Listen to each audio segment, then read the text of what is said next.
మహాపరిశుద్ధుడా, సకలాశీర్వాదములకు కారణభూతుడు అయిన మా పరలోకపు తండ్రి, జీవము గల దేవ, మీకే ఎనలేని వందనాలు, స్తుతులు, స్తోత్రములు నాయన. యెహోవా మా ప్రభువా, ఇశ్రాయేలు వారు చేయి స్తోత్రములపై సింహాసనాసీనుడు అయిన మా పరమ తండ్రి, మీకే ఎనలేని స్తోత్రాలు ప్రభువా. పరమ ప్రభువా, నీవు వినే దేవుడవు, చూసే దేవుడవు, మాట్లాడే దేవా, వాక్య రూపములో ఉన్న మా మహాతండ్రి, మీకు కోటాను కోట్ల కృతజ్ఞతాస్తుతులు తండ్రి. పరమ ప్రభువ, పరిశుద్ధ గ్రంథంలో వ్రాయబడిన కర్మెల్ పర్వతము అనే హోలీ మౌంటైన్పై జరిగిన చారిత్రాత్మకంగా ఆధ్యాత్మికమైన సంఘటనలను మేము ధ్యానం చేయబోచుండగా, ప్రభువ మీరే మాకు తోడై ఉండి మీ కృపను బట్టి వాక్యము ద్వారా మమ్మల్ని ముందుకు నడిపించండి తండ్రి. మేమంతా కలిసి మీ సత్యవాక్కులను సంభాషించుకొనుచుండగా వినగలిగిన చెవులను, అర్థం చేసుకునే జ్ఞానాత్మను మాకు అనుగ్రహించమని, పుటమ వేయబడిన ఈ సత్యవాక్కులను వింటున్న వారిని, వారి కుటుంబాలను, మమ్మల్ని అందరినీ కూడా మీరు ఆశీర్వదించండి ప్రభువ. మేమంతా ఎక్కడ ఉన్నా మీ కృపా, కాపుదల, భద్రత మాపై, మా కుటుంబాలపై, వినేవారిపై ఉంచమని యేసయ్య పరిశుద్ధ నామములో అడిగి వేడుకుంటున్నాము మా పరమ తండ్రి. ఆమెన్. ఈ మాటలు వింటున్న వారికి అందరికీ ప్రభు యేసు నామములో నా హృదయపూర్వక వందనాలు సమర్పించుకుంటున్నానండి. హల్లెలూయా, ఆమెన్. ఇప్పుడు మనం వాక్యం ధ్యానం చేసుకుందాం. Praise the lord. సత్యవేద గ్రంథముగా, రాజగ్రంథముగా, పరిశుద్ధ గ్రంథముగా పిలువబడుచున్న బైబిల్ గ్రంథములో వ్రాయబడిన కొన్ని కొండలు అనే పర్వతాలపై జరిగిన చారిత్రాత్మక ఆధ్యాత్మికమైన దైవ సంఘటనలు జరిగిన కొండలు అనే పర్వతాలను గురించి ధ్యానం చేస్తూ ఉన్నామండి. ఇంతవరకు ఆదికాండంలో కనిపించే కొండ అనే అరారాత్ పర్వతం గురించి, మోరియా కొండ అనే మోరియా పర్వతం గురించి, సీనాయి కొండ అనే సీనాయి పర్వతం గురించి, మోయాబు కొండ అనే మోయాబు పర్వతం గురించి మనం విన్నాము. ఈ కొండలనే పర్వతాలపై సృష్టికర్త అయిన ఆ యెహోవా ప్రభువుకు, మానవులకు మధ్యన జరిగిన ఆధ్యాత్మికమైన దైవ సంఘటనలను ధ్యానం చేశాము. ఇప్పుడు హోలీ మౌంట్ అని పిలుచుకునే కర్మెల్ కొండ అనే పర్వతంపై జరిగిన ఒక గొప్ప దైవ సంఘటన గురించి శ్రద్ధగా మనం సంభాషించుకుందామండి. దానికి ముందుగా హోలీ మౌంట్ అని పిలుచుకునే కర్మెల్ కొండ అనే పర్వతంపై జరిగిన ఒక గొప్ప దైవ సంఘటన గురించి శ్రద్ధగా మనము ధ్యానం చేద్దామండి. కర్మెల్ పర్వతము యెరూషలేములోనే ఉంది. ఇది చాలా గొప్ప పర్వతము. పూర్వకాలంలో ఈ పర్వతం పైన ఎత్తైన ప్రదేశమునందు పర్వతము మధ్యన బహు విగ్రహారాధన జరుగుతూ ఉండేది. ఈ మౌంట్ యొక్క ఎత్తు 1724 అడుగులు. పూర్వములో ఈ పర్వతము అన్యుల యొక్క విగ్రహారాధనకు నిలయమై ఉంది అని చరిత్రలో చూస్తాము. ఆ తరువాత కాలంలో ఇశ్రాయేలు దేశం ఏర్పడిన తరువాత రాజుల పరిపాలన మొదలైంది. ఆనాటి ఇశ్రాయేలును పరిపాలించే 7వ రాజు అయిన అహాబు రాజు యొక్క పరిపాలనా కాలంలో ఇశ్రాయేలు ప్రజలు విగ్రహారాధికులయ్యారు. ఇశ్రాయేలు వారు ఎలా విగ్రహారాధికులు అయ్యారు అంటే, 7వ రాజు అయిన అహాబు తన పితరుల మాదిరిగానే దేవునికి అవిధేయుడై అన్యురాలైన యెజెబెలు అనే స్త్రీని వివాహం చేసుకున్నాడు. ఆమె బహు విగ్రహారాధికురాలు. ఈమె సీదోను రాజైన బెత్బెయలు రాజకుమార్తె. అహాబు దేవునికి విరోధముగా సీదోను రాజకుమార్తెను చేసుకొని ఇశ్రాయేలు ప్రజలు విగ్రహారాధన చేయటానికి కారకుడయ్యాడు. యెజెబెలు ఆమె తండ్రి సీదోనులో ఉన్న వారి దేవతా ఆలయంలో యాజకులుగా ఉండేవారు. వారు బయలు అనే దేవతను ఆరాధించేవారు. అందును బట్టి యెజెబెలు అహాబును పెండ్లి చేసుకొని సీదోనులో వారు పూజించే విగ్రహాలను, ఆ విగ్రహాలకు యాజకత్వం చేయటానికి గాను 450 మంది యాజకులను వెంటబెట్టుకొని ఇశ్రాయేల్ దేశంలో ఉన్న రాజైన అహాబు రాజు ఇంటికి భారీగా వచ్చింది. అయితే అహాబు రాజు జీవము గల దేవుడైన యెహోవా తండ్రిని ఎరిగి ఉండి కూడా భార్యను అడ్డగించకపోగా, అహాబు కూడా ఆమె మార్గంలోనే నడిచి ఆమె మాట చొప్పున అన్ని దేవతా స్తంభములను, ప్రతిమలను నిలబెట్టడం, వాటికి బలివ్వటానికి బలిపీఠములను కట్టించటం చేసి దేవుని యందు దుర్మార్గంగా ప్రవర్తించాడు. ఈ దుర్మార్గపు రాజు రాజ్య పరిపాలనలో కూడా సాతానుకు సూచనగా ఉన్న తన భార్య అయిన యెజెబెలు మాటలు విని వీరు అరాచకపు రాజదంపతులు అయ్యారు. రాణి అయిన యెజెబెలు బయలుదేవతలకు బలి అర్పించడం చేస్తూ వారే కాకుండా ఇశ్రాయేలు ప్రజలందరినీ కూడా జీవము గల దేవునికి దూరం చేసి విగ్రహ పూజకు అలవాటు చేశారు. చేయని వారిని భయపెట్టి బలాత్కారంగా బొమ్మల వైపు తిప్పి బహుగా పాపం చేశారు. ఈ దంపతులు చేస్తున్న దుష్ట చర్యలన్నీ దేవుడు చూసినందున దేవుడు అహాబు దంపతులను అసహించుకున్నాడు. అలాగా వారు ఇశ్రాయేలు ప్రజలు చేసిన దుష్ట చర్యలను బట్టి ఇశ్రాయేల్ దేశంలో పాపం చోటు చేసుకుంది.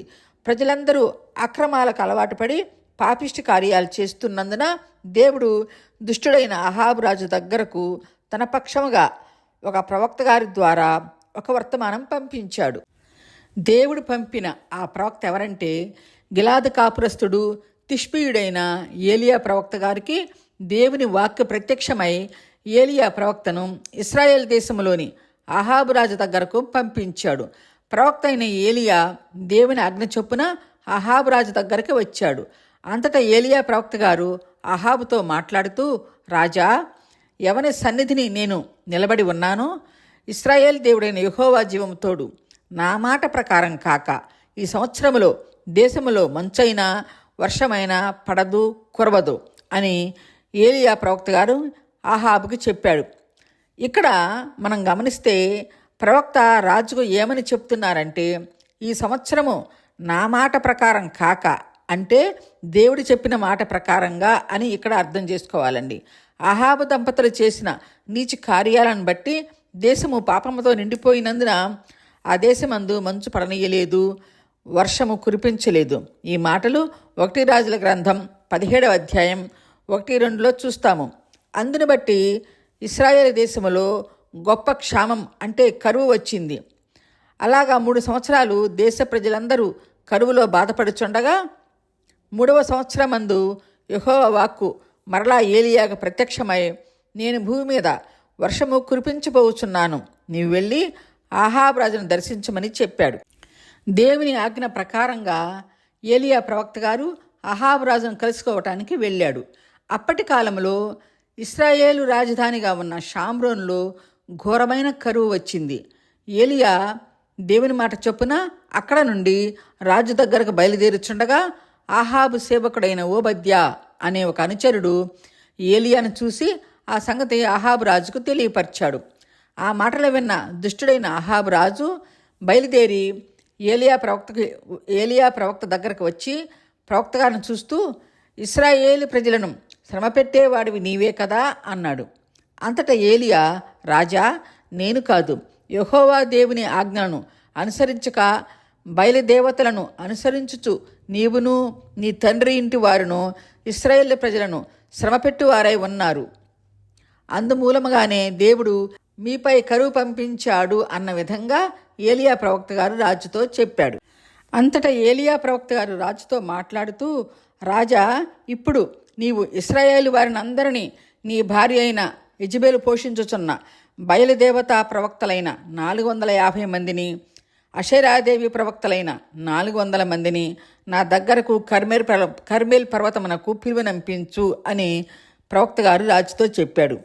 ఏలియా మాటలు విన్న అహాబు రాజు ఇశ్రాయేలు వారి దగ్గరకు దూతలను పంపి అన్ని దేవతా ప్రవక్తలందరినీ కర్మేల్ పర్వతమునకు రమ్మని కబురు పంపించాడు. ఇక్కడ మనం గమనిస్తే అన్ని దేవతా ప్రవక్తలు అంటే వారు ప్రవక్తలేం కాదు, కానీ అన్ని దేవతా ప్రతిమలను పూజలు చేసే పూజారులు అనే యాజకులు కానీ వారు ప్రవక్తలు కాదు.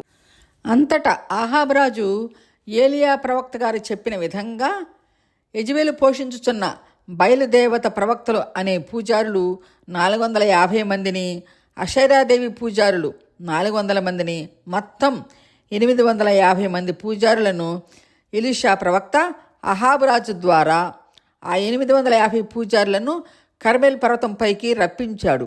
అలాగున ఆనాటి ఇశ్రాయేలు ప్రజలు ఈ అన్ని దేవతల యొక్క ప్రవక్తలనే పూజారులు అహాబు రాజుతో కలిసి అందరూ కర్మేల్ కొండపై చేరిన తరువాత ఎలీషా ప్రవక్త గారు ఇశ్రాయేలు ప్రజల దగ్గరకు వెళ్ళి ఇలాగా మాట్లాడాడు. రాజా, ఇశ్రాయేలు ప్రజలారా, ఎన్నాళ్ళ వరకు మీరు 2 తలంపుల మధ్య తడబడుతూ ఉంటారు? యెహోవా తండ్రి దేవుడైతే ఆయనను అనుసరించండి, బయలనేవాడు దేవుడైతే ఆయన్ను అనుసరించండి అని ఒక ప్రకటన చేశాడు. అంటే, ఓ ఇశ్రాయేల్ ప్రజలారా, అటు ఇటుగా ఊగిసలాడుతూ ఉంటారు.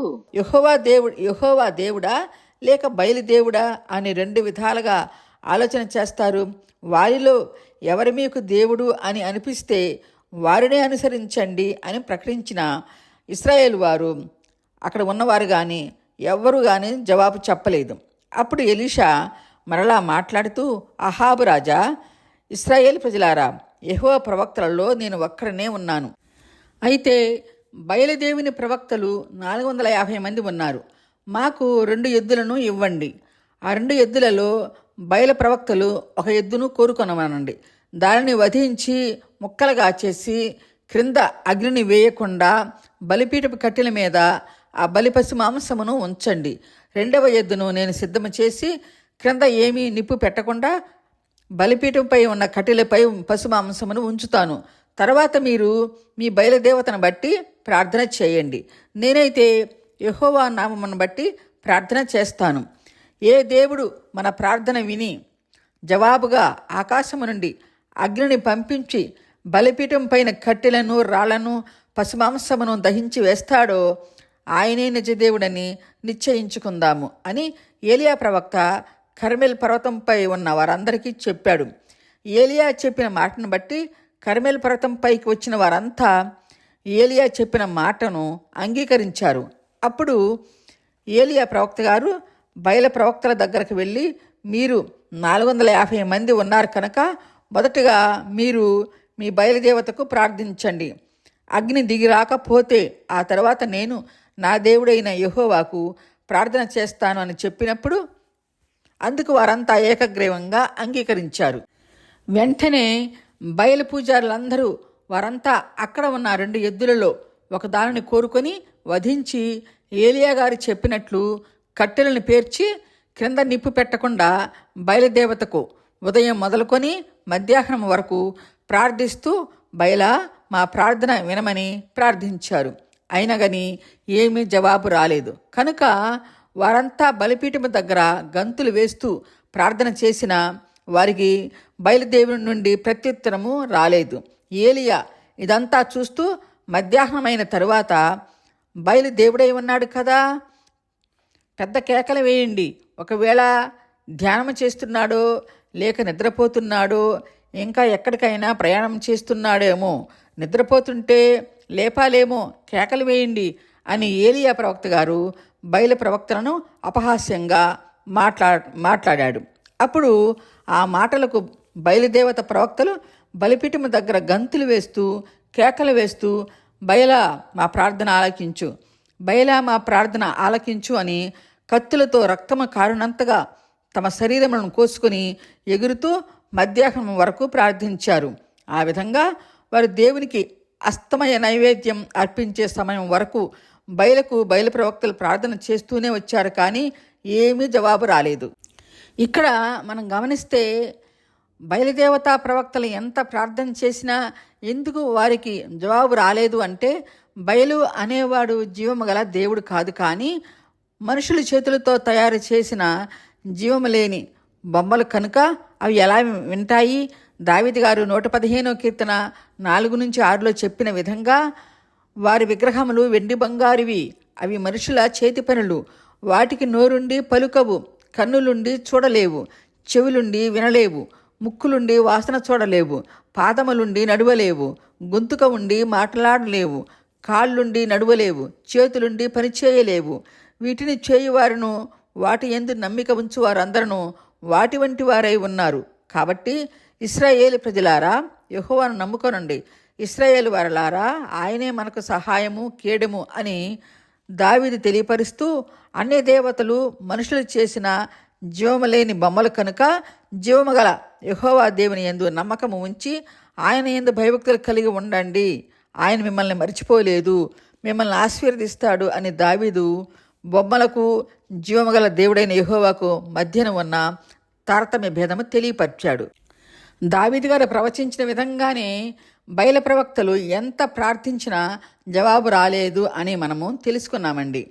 కర్మెల్ కొండపై ఈ తతంగం అంతా జరిగిన తరువాత సాయంకాలమున దేవునికి నైవేద్యము చెల్లించే సమయంలో ఏలియా ప్రవక్త గారు లేచి పర్వతముపై చేరిన ప్రజలందరినీ చూసి మీరంతా నా దగ్గరకు రండి అని జనులందరితో చెప్పినప్పుడు ప్రజలందరూ ఏలియా ప్రవక్త దగ్గరకు వచ్చారు. అప్పుడు ఏలియా క్రింద పడద్రోయబడి ఉన్న యెహోవా బలిపీఠమును చూసి బాగు చేశాడు. అంటే ఈ పర్వతము పైన పూర్వములో బహుగా విగ్రహారాధన జరుగుతూ ఉండేది. అలాంటి సమయంలో అక్కడ ఉన్న బలిపీఠము పాడై చెల్లాచెదిరైపోయింది కనుక అప్పటి బలిపీఠము ఇప్పుడు ఏలియా ప్రవక్త గారు సరిచేసి పూర్వములో దేవుడు ఇశ్రాయేలు వారికి చేసిన వాగ్దానం బట్టి ఏలియా ప్రవక్త అక్కడ చెల్లాచెదురైన పడి ఉన్న ఈ బలిపీఠపు రాళ్ల నుండి యాకోబు సంతానముల వారి గోత్రముల చొప్పున 12 రాళ్లను తీసుకుని యెహోవా నామమున ఒక బలిపీఠము కట్టి ఆ బలిపీఠము చుట్టూ లోతుగా గుంత త్రవ్వించి, అంటే కందకమును అనే గోతి త్రవ్వించి బలిపీఠంపై కట్టెలు పేర్చి ఆ కట్టెలపై పశుమాంసమును ఉంచి వారంతా చూస్తూ ఉండగానే 4 తొట్ల నీళ్లు కందకములో పోయించి మరలా కట్టెలపై ఉన్న పశుమాంసమును కూడా నీళ్లతో తడిపించాడు. ఆ విధంగా ఏలియా ప్రవక్త గారు తన దగ్గరకు వచ్చిన వారందరూ చూసే విధంగా ఆ మాంసమును, ఆ రాళ్లను, ఆ బలిపీఠమును, కట్టెలను 3 సార్లు నీళ్లతో కట్టెలను, మాంసమును నీళ్లతో తడిపించి ఆ నీళ్లు పొర్లి పారి ప్రవహించే వరకు నీటితో తడిపివేయించాడు. అప్పుడు అస్తమయ నైవేద్యము సమర్పించే సమయమందు ఏలియా బలిపీఠము దగ్గరకు వచ్చి ఈ విధంగా ప్రార్థన చేశాడండి. యెహోవా తండ్రి, అబ్రహాం, ఇస్సాకు, ఇశ్రాయేలు దేవా, ఇశ్రాయేలు ప్రజల మధ్య నువ్వు దేవుడివై ఉన్నావనియు నేను నీ సేవకుడినై ఉన్నాననియు ఈ కార్యములన్నీ నీ సెలవు చేతనే నేను చేసితిననియు ఈ దినమున నువ్వు కనపరచుము. యెహోవా దేవా, నా ప్రార్థన ఆలకించి అంగీకరించు. యెహోవావైన నీవే జీవముగల దేవుడివై ఉన్నావనియు నీవు ఇశ్రాయేలు వారి హృదయములను నీ వైపుకు తిరిగి చేయుదువనియు ఈ ప్రజలు తెలుసుకున్నట్లుగా నా ప్రార్థన ఆలకించి అంగీకరించు తండ్రి అని ఏలియా ప్రార్థన చేస్తూ ఉండగానే ఆ పరమతండ్రి ఏలియా ప్రార్థన ఆలకించి ఏలియా ఇంకా ప్రార్థన చేస్తూ ఉండగానే యెహోవా అగ్ని దిగి నీళ్లతో తడిసిపోయిన పశుమాంసమును బలిపీఠపు రాళ్లను దహించి కందకం అనే గొంతులో ఉన్న నీళ్లను సైతం ఆరిపోయేటట్లు చేసి దేవుడు పంపించిన ఆ అగ్ని ద్వారా అన్నీ కూడా దహించివేయబడ్డాయి. కర్మెల్ పర్వతం యొక్క పైభాగమున జరిగిన ఈ అద్భుతమును పర్వతం పైకి చేరిన ప్రజలందరూ చూసి వెంటనే అందరూ అక్కడే సాగిలపడి యెహోవాయే దేవుడు, యెహోవాయే దేవుడని కేకలు వేశారు. అప్పుడు ఏలియా ప్రవక్త అక్కడే ఉన్న ప్రజలతో చెప్తూ ఏ ఒక్కరిని తప్పించుకొనకుండా బయలు ప్రవక్తలందరినీ పట్టుకోమని దేవుని పక్షముగా వారికి ఆజ్ఞాపించాడు. దైవసేవకుడని ఏలియా ప్రవక్త చెప్పిన విధంగా అక్కడ ఉన్న ప్రజలు వారిని అందరినీ పట్టుకున్నారు. అంతటా ఏలియా ఆ పర్వతం నుండి వారిని అందరినీ కిషోను వాగు దగ్గరకు తీసుకుని వెళ్ళి బయలు పూజారులు అనే ప్రవక్తలందరినీ వధించాడు. ఏలియా ప్రవక్త బయలు ప్రవక్తలుగా పేరు పెట్టుకున్న ఆ పూజారులు యెజెబెలు రాణి ఆజ్ఞ చొప్పున ఇశ్రాయేలు దేశంలో విగ్రహారాధన చేయటం మొదలుపెట్టి ఇశ్రాయేలు ప్రజలను జీవముగల దేవునికి దూరం చేసి వారిని బలాత్కారముగా బయలు పూజలకు చేయించినందున ఆ దేశమందు బహు విగ్రహారాధన మొదలై అక్కడ పాపం విస్తరించిపోయినందున దేవుడు 3 సంవత్సరాలు వర్షము పడనీయకుండా దేశమంతటా గొప్ప కరువును కలుగు చేశాడు. అందును బట్టి బయలు పూజారులే దానికి కారణం కనుక వారిని దేవుడు ఏలియా ద్వారా చంపివేయించడం జరిగిందండి. ఆ తరువాత వర్షము పడేటట్లు ధ్వని పుట్టింది, కానీ వర్షము పడలేదు. అంతటా ఏలియా ప్రవక్త గారు కర్మెల్ పర్వతం పైకి వెళ్ళి నేల మీద పడి తన ముఖమును మోకాళ్ళ మధ్యన ఉంచుకొని ప్రార్థిస్తూ తన అనుచరుడిని పిలిచి, నీవు పర్వతము పైకి వెళ్ళి సముద్రము తట్టున చూడమని చెప్పినప్పుడు ఆ సేవకుడు చూసి, నాకు ఏమీ కనబడలేదు అని చెప్పాడు. అలాగా ఎలీషా ప్రార్థిస్తూ తన సేవకుడిని 7 సార్లు పైకి పంపించాడు. 7వసారి చూసినప్పుడు మనిషి చెయ్యంత మేఘము సముద్రము పై నుండి పైకి ఎక్కుచున్నది అని దైవసేవకునికి చెప్పగా, వెంటనే ఏలియా తన సేవకునితో అహాబు రాజుకు వర్తమానం పంపించి రాజును త్వరగా తన రథముపై ఇంటికి వేగముగా వెళ్ళమని కబురు పంపించిన తరువాత ఏలియా వర్షము కొరకు చేసిన ప్రార్థన దేవుడు ఆలకించి ఆకాశము మేఘములతోనూ గాలి వానతోనూ చీకటి కమ్మి వాన కురిసింది. ఇక్కడ మనం గమనిస్తే దేవుడు ఏలియా చేసిన ప్రార్థనను బట్టి చెయ్యంత మేఘము అంతటి విస్తృత వర్షమును కురిపించిందండి. ఏలియా కర్మెల్ పర్వతంపై యెహోవా తండ్రికి చేసిన 2 ప్రార్థనలు దేవుడు అంగీకరించి ఆకాశం నుండి అగ్నిని పంపించి బలిని దహించి వేశాడు. అలాగే దేవుడు చెయ్యంత మేఘముతో విస్తారమైన వర్షమును కురిపించాడు. ఈ 2 దైవిక సంఘటనలు కర్మెల్ పర్వతంపైనే జరిగాయి. విగ్రహారాధనలకు నిలయమైన ఆ కర్మెల్ పర్వతమును ఏలియా ప్రవక్త తన ప్రార్థనా శక్తితో ఆకాశము నుండి అగ్నిని దించినందున ఆ పర్వతము ఆ అగ్నితో పరిశుద్ధపరచబడింది కనుక ఇప్పుడు ఆ కర్మెల్ పర్వతాన్ని పరిశుద్ధ పర్వతమని, హోలీ మౌంట్ అని పిలుస్తూ ఉన్నారు. ఆ పర్వతంపై ఏలియా గారు కత్తి పట్టుకుని ఉన్న ప్రతిమను ఆనాటి సంఘటనల గుర్తుగా అక్కడ ఉంచారు. దేశవ్యాప్తంగా అక్కడికి వచ్చే యాత్రికులందరూ కూడా అక్కడ ప్రార్థనలు చేసుకుని వెళుతూ ఉంటారు. ఆ విధంగానే ఈ కర్మెల్ పర్వత శ్రేణులలో మరి ఒక సంఘటన కూడా జరిగిందండి. దాని గురించి కూడా క్లుప్తంగా కొన్ని మాటలు మనము విందాము. ఇశ్రాయేల్ దేశమును పరిపాలించడానికి దేవుడు కీషు కుమారుడైన సౌలును తన ప్రజలపై రాజుగా ఏర్పరచుకున్నాడు.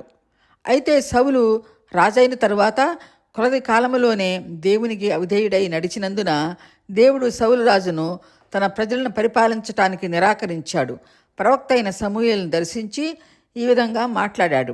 నేను ఏర్పరచుకున్న సౌలు నా ఆజ్ఞలను మీరి నాకు అవిధేయుడిగా ఉన్నాడు కనుక నేను సౌలును తృణీకరించి ఆ స్థానములో యెషై కుమారుడైన దావీదును కోరుకున్నాను కనుక నువ్వు బెత్లెహేము వెళ్ళి యెషై కుమారుడైన దావీదును ఇశ్రాయేల్ రాజుగా అభిషేకించమని ఆజ్ఞ ఇచ్చాడు. దేవుని ఆజ్ఞ ప్రకారం సమూయేలు వెళ్ళి దావీదుని రాజుగా అభిషేకించాడు. దేవుడు సౌలును త్రోసివేసి దావీదుని ప్రేమిస్తున్నాడని సౌలుకి తెలిసి ఆయనకు చేసిన మేలును మరచి దావీదు యందు సౌలు వ్యసనపడ్డాడు. అలాగా సౌలు దావీదు యందు వ్యసనపడి దావీదును చంపాలని తన అనుచరులతో కలిసి సౌలు రాజు దావీదును తరుముతూ ఉంటాడు. ఆ విధంగా సౌలు చాలా కాలం దావీదును తరుముతూనే ఉన్నాడు. ఆ సమయంలో దావీదు సౌలు రాజుపై తిరగబడే ధైర్యం ఉన్నా దేవుడు తన ప్రజలపై రాజుగా అభిషేకించుకున్న సౌలు రాజును ఏ హాని చేయకూడదు అని దేవుడే నాకు న్యాయం చేస్తాడు అన్న ఆలోచనతో సౌలు తరుముతున్న దావీదు వారికి కంటపడకుండా కొండల్లో, లోయల్లో, గుహల్లో, అరణ్యాల్లో దాగుకొని జీవించాడు. అలాగా జరిగిపోతున్న కాలంలో కర్మెల్ పర్వతానికి దగ్గరలో మోయాబు అనే ఒక ఊరిలో నాబాలు అనే ఒక గొప్ప ధనవంతుడు ఉన్నాడు. ఈ నాబాలు యూదా గోత్రమునకు చెందిన కాలేబు వంశమునందు పుట్టినవాడు. ఈ మాట సంఖ్యాకాండం 13:6 మనం చూడగలము. కాలేబు వంశమునకు చెందినవాడు నాబాలు అని మనం తెలుసుకుంటాము. నాబాలు భార్య ఇశ్రాయేలు వారికి సంబంధించిన స్త్రీ. ఆమె బహుసౌందర్యవతి. ఆమె పేరు అబీగయలు. నాబాలు అనేకమైన గొర్రెల మందలు ఉన్నాయి. నాబాలు కాపరులు ఆ కర్మెల్ పర్వతం పైనే ఆ మందలను మేపుతూ ఉండేవారు. అక్కడంతా అప్పట్లో అదంతా అరణ్య ప్రాంతం కనుక క్రూర మృగాలు కూడా ఉండేవి. అయితే దావీదు అనుచరులు కూడా కర్మెల్ పర్వతం లోయలో నివసిస్తూ ఉన్నారు కనుక నాబాలు గొర్రెల మందలకు ఏ హాని కలగకుండా వారు కాపాడుతూ ఉండేవారు. ఆ విధంగా నాబాలు బహు గొర్రెల మందల కలవాడుగా అయ్యాడు. అయితే గొర్రెలు బొచ్చు కత్తిరించు కాలమున వచ్చినప్పుడు నాబాలు తన గొర్రెల మందలకు బొచ్చు కత్తిరించడానికి వచ్చాడు. నాబాలు తన మందలకు బొచ్చు కత్తిరింప చేయటానికి వచ్చాడని దావీదు తెలుసుకొని దావీదు తన అనుచరులను నాబాలు దగ్గరకు పంపించాడు. దావీదు తన అనుచరులతో ఏమి చెప్పి పంపించాడంటే, యెషై కుమారుడైన దావీదు ఇశ్రాయేల్ దేవుని నామమున స్తోత్రములు చెల్లించి ఆశీర్వదించాడని చెప్పండి. ఈ సమయంలో మేము విందు చేసుకోవటానికి గొర్రెలను కానుకగా ఇవ్వమని అడిగానని చెప్పండి. నాబాలుకు తోచినది ఇస్తాడు అని చెప్పి నాబాలును కుశల ప్రశ్నలను అడిగి ఈ మాట చెప్పండి అని దావీదనే నేను, యెషై కుమారుడైన నేను చెప్పిన మాటలు నాబాలును అడగండి అని తన సేవకులను దావీదు నాబాలు దగ్గరకు పంపించాడు. ఆ పనివారు నాబాలుకు దావీదు చెప్పిన మాటలు చెప్తూ, మీ గొర్రెల కాపరులు కర్మెల్ పర్వత ప్రాంతములలో కాపు కాచేటప్పుడు ఏ దుష్ట మృగములు మీ మందల మీదకు రాకుండా మేమే కాపాడము కాబట్టి మీ మందలు అంతగా వృద్ధి చెందాయి. అందును బట్టి యెష్షయి కుమారుడైన దావీదు నిన్నెంతగానో ఆశీర్వదించి ఒక మాట అడగమన్నాడు. మేమంతా విందు చేసుకోవటానికి నీ బుద్ధికి తగినట్లుగా 2-3 గొర్రెలను ఇమ్మని అడిగాడని నాబాలుకు చెప్పి అడిగి తీసుకుని రండి అని మమ్మల్ని మీ దగ్గరకు పంపించాడు అని సేవకులు చెప్పినప్పుడు దుష్టుడైన నాబాలు దావీదు సేవకులు చెప్పిన మాటలు విని కోపోద్రిక్తుడై, యెష్షయి ఎవడు, దావీదెవడు? ఇలాంటి వారిని చాలామందిని చూశాము. నా గొర్రెలను నేను మీకెందుకు ఇవ్వాలి, పోండి అని అవమానించి అవమానకరంగా మాట్లాడి వారిని పంపించి వేశాడు. వీరంతా దావీదు దగ్గరకు వెళ్ళి నాబాలుని గురించి చెప్పినప్పుడు దావీదు కోపోద్రిక్తుడై నాబాలును చంపాలన్నంత క్రోధము వచ్చింది. ఆ విధంగా దావీదు గారు నాబాలుని సంహరించాలని తన అనుచరులతో కలిసి బయలుదేరటానికి సన్నద్ధుడయ్యాడు. అయితే దావీదు అనుచరులు నాబాలు దగ్గరకు వచ్చినప్పుడు నాబాలు వారిని అవమానపరిచి పంపించటం, ఈ మాటలన్నీ విన్న నాబాలు సేవకులు నాబాలు భార్య అయిన అబీగయేలుకు తెలియపరిచారు. అమ్మా, అయ్యగారు వట్టి పనికిమాలిన వాడు. దావీదు అనుచరులు మన మందలకు ఎలాంటి అపాయం లేకుండా కంటికి రెప్పలా కాపాడినందునే మన మందలు ఇంతగా అభివృద్ధి చెందాయి. అయితే దావీదు అడిగిన 2 గొర్రెలను ఇవ్వటానికి మన యజమానునికి మనసు ఒప్పలేదు. అమ్మా, దావీదుకు కోపం వచ్చి మన పైకి రాగలడు అని నాబాలు పనివారు తమ యజమానురాలైన అబీగయేలుకు చెప్పినప్పుడు ఆమె వెంటనే నాబాలుకు ఏమీ చెప్పకుండానే తన పనివారికి చెప్పి 200 రొట్టెలు, 2 ద్రాక్షారసపు తిత్తులు, వండించిన 5 గొర్రెల మాంసమును, 100 ద్రాక్ష గెలలు, 200 అంజూరపు అడ్లు చేర్చి అవన్నీ గర్దంపైకి ఎక్కించి తన పనివారితో, నాకంటే ముందు మీరు పదండి, మీ వెనుక నేను వస్తాను అని పనివారికి పురమాయించి ఆమె కూడా గాడిదనెక్కి కర్మెల్ పర్వతపు లోయలోనికి వెళుతూ ఉండగా దావీదును అతని అనుచరులను అబీగయేలుకు ఎదురుపడ్డారు. దావీదు తన అనుచరులతో కలిసి ఎక్కడికి వెళుతున్నాడంటే, దావీదు అరణ్యంలో ఉన్న నాబాలు మందలను అతని సేవకులను కాపాడుతూ వచ్చాను కనుక నేను చేసిన ఉపకారమునకు బదులుగా నాకు అపకారం చేస్తాడా, నా సేవకులను ఇంతగా అవమానిస్తాడా అని తన సేవకులతో కలిసి కోపోద్రిక్తుడై దావీదు నాబాలుకు ఏదీ లేకుండా నిర్మూలన చేయాలని అనే ఉద్దేశంతో ఒక విధంగా నాబాలు కుటుంబమును కూడా నిర్మూలించాలి అన్నట్లు దావీదు తన అనుచరులతో కలిసి కర్మెల్ పర్వతపు లోయ నుండి నాబాలు ఇంటికి వెళ్ళుచుండగా అబీగయేలు అదే లోయలో ఎదురుపడింది. ఆమె వెంటనే గాడిద దిగి ఆమె దావీదును గుర్తించి వెంటనే దావీదు ఎదుట సాష్టాంగ నమస్కారం చేసి దావీదు పాదాలు పట్టుకుని ఇలాగా విన్నవించుకుంది. నా ఏలినవాడవైన ప్రభువా, ఈ దోషము నీ దాసురాలనైనా నాది అని ఎంచండి. నా ఏలినవాడ, దుష్టుడైన నాబాలును లక్ష్య పెట్టవద్దు. అతని పేరు నాబాలు, అతనికి ఆ పేరుకు తగినట్లుగానే అతను మోటువాడు. నీవు నాబాలు దగ్గరకు పంపించిన సేవకులను నేను చూడలేదు, వారు నాకు కనబడలేదు. నా ఏలినవాడా, యెహోవా జీవము తోడు, నీ జీవము తోడు. నాబాలుకు ప్రాణహాని చేయకుండా దేవుడు నిన్ను ఆపి ఉన్నాడు. అయితే నేను మీ కొరకు తెచ్చిన మీ కానుకను నీకును నిన్ను వెంబడించే పనివారికి ఇప్పించి నీ దాసురాలనైనా నా తప్పు క్షమించమని వేడుకుంది. ఆ విధంగా అబీగయేలు దావీదు పాదములు పట్టుకుని, ఆ యెహోవా తండ్రి నిన్ను గురించి సెలవిచ్చిన విధంగా ఆ మేలులు అన్నీ నీకు దయచేయునుగాక. నా ఏలిన వాడవైన నిన్ను దేవుడు ఇశ్రాయేలు వారి మీద నిన్ను అధిపతిగా నియమించిన తరువాత నీ దాసురాలనైన నన్ను జ్ఞాపకం చేసుకొనమని వేడుకుంటూ ఇంకా ఇలాగా ఎన్నో మాటలతో దావీదును ఘనపరిచి అభినందించింది. మరలా ఆయన కోపమును చల్లార్చి ఆయన్ని శాంతింపచేసింది. అంతటా దావీదు అబీగయేలు మాటలు విని, ఈ కీడును నన్ను చేయనీయకుండా నిన్ను నాకు ఎదురుపరిచిన ఇశ్రాయేలు దేవుడైన యెహోవాకు స్తోత్రము కలుగునుగాక. నేను నీ కుటుంబం పైన పగ తీర్చుకొననీయకుండా ఈ దినమున నేను ఎవరి ప్రాణము తీయనీయకుండా నన్ను ఆపినందుకు నీవు దేవుని ఆశీర్వాదము పొందుదువుగాక. నీవు చూపిన బుద్ధి విషయమై ఆశీర్వాదం పొందుకునందువుగాక. కనుక త్వరపడి నాకు నీవు కనుక ఎదురు రాకపోయినట్లయితే నాబాలు కుటుంబములో నిశ్చయముగా ఎవరు మిగిలేవారు కాదు. నన్ను ఈ కీడు నుండి తప్పించిన నీకు దేవుడు ఆశీర్వాదములు కలిగించునుగాక అని దావీదు అబీగయీలుతో మాట్లాడి ఆమె తెచ్చిన వండిన పదార్థములన్నీ తీసుకుని నీ మాటలు నేను ఆలకించి నీ మనవి అంగీకరించితిని కనుక నీవు ఇక ఏ అపాయము నా వలన నీకు ఏ అపాయము రాదు, సమాధానము కలదానివై నీవు నీ ఇంటికి వెళ్ళమని ఆజ్ఞాపించాడు. అంతటా అబీగయీలు దావీదు తనకు మాట ఇచ్చిన ప్రకారం సమాధానముగా ఇంటికి వెళ్ళింది. అయితే ఆమె భర్త నాబాలు విందు చేసుకుంటూ తాగి మత్తుడై ఉండినందున అబీగయీలు ఏమీ మాట్లాడక ఆ రాత్రి మౌనంగా ఉండి తెల్లవారి ప్రొద్దున నాబాలుకు మత్తి దిగిన తరువాత జరిగిన విషయాలను కొంత తెలియపరిచింది. ఆమె మాటలు విన్న నాబాలు గుండె బద్దలైనట్లుగా రాయిలాగా బిగుసుకుపోయాడు.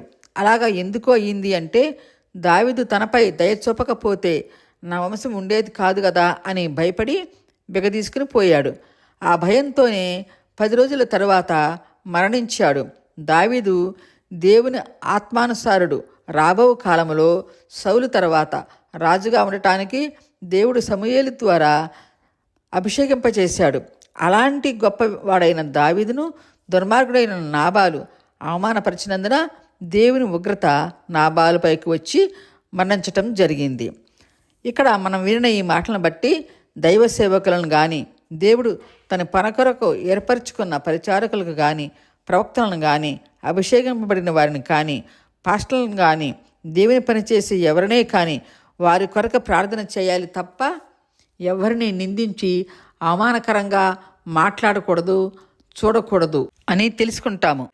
అయితే దావీదు తన అనుచరుల ద్వారా నాబాలు యొక్క మరణవార్త విని యెహోవా నాబాలు చేసిన కీడును అతని తల మీదకి రప్పించెను కనుక దేవుడు తన దాసుడునైన నేను నాబాలుకు వాని కుటుంబానికి కీడు చేయకుండా నన్ను కాపాడి నాబాలు వలన నేను పొందిన అవమానమును తీర్చిన యెహోవాకు స్తోత్రం కలుగునుగాక అని దేవునికి స్తోత్రం చెప్పాడు.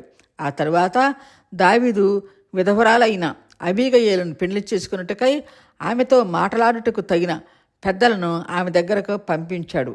ఆమెకు అంగీకారం అయితేనే వివాహం జరుగుతుంది అని ఆ పెద్దలను మధ్యవర్తులుగా పంపించాడు. ఆ పెద్దలు వచ్చి ఆమెను అడిగినప్పుడు ఆమె దేవుని చేత అభిషేకింపబడిన దావీదును అంగీకరించి వచ్చిన వారి వెంట తనకున్న పనివారిలో 5 మందిని తీసుకొని గాడిదలను ఎక్కి వారితో పాటు కర్మెల్ పర్వతపు లోయలో ఉన్న దావీదు దగ్గరకు వెళ్ళింది.